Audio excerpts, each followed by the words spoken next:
राधे राधे दोस्तों, आज हम बात करेंगे निर्जला एकादशी के बारे में। निर्जला एकादशी व्रत क्यों इतनी महत्वपूर्ण मानी जाती है और इसकी कथाएं क्या है। निर्जला एकादशी व्रत में हम भगवान श्री हरि की पूजा करते हैं। साल भर में 24 एकादशी आती है, 12 शुक्ल पक्ष की और 12 कृष्ण पक्ष की। हर एकादशी का खास महत्व है, लेकिन शास्त्रों में निर्जला एकादशी को मोक्ष देने वाली एकादशी कहा जाता है। इसे भीमसेनी एकादशी का नाम भी जाना जाता है। इस दिन व्रत करने के अलावा गंगा में स्नान करना और दान करना का विशेष महत्व होता है। इस बार निर्जला एकादशी की तिथि 17 जून को प्रातः 4:43 से शुरू हो जाएगी और अगले दिन 18 जून को सुबह 6:24 तक रहेगी।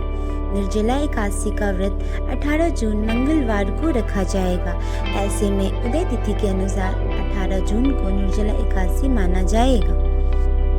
आइए हम जानते हैं क्यों निर्जला एकादशी को भीमसेनी एकादशी कहा गया है और इसकी विशेष कथाएं क्या हैं।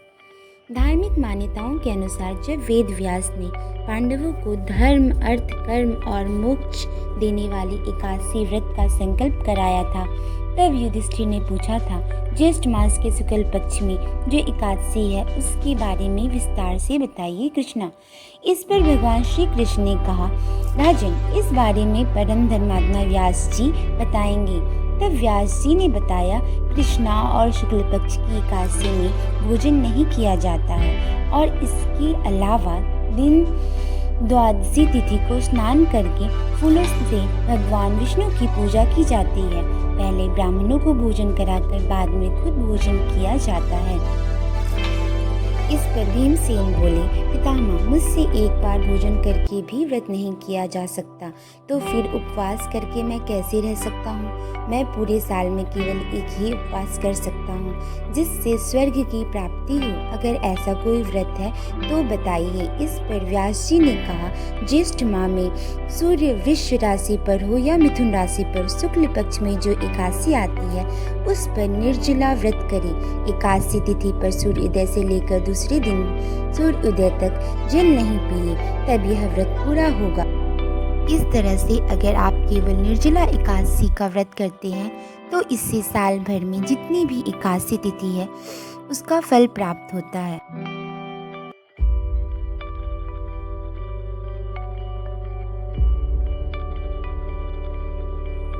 इस दिन तुलसी पूजन के समय भूल कर भी तुलसी के पौधे में जल न चढ़ाएं, क्योंकि इस दिन माँ तुलसी भगवान विष्णु के लिए निर्जला व्रत रखती है।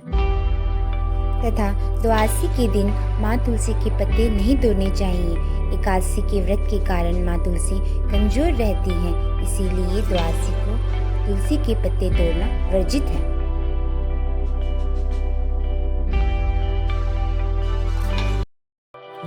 इस दिन हमें ब्राह्मणों को शक्कर के साथ जल के घड़े दान करने चाहिए और द्वादशी तिथि को ब्राह्मणों को भोजन करने के बाद खुद भोजन ग्रहण करना चाहिए। इससे हमें एकादशी का पूर्ण फल प्राप्त होता है।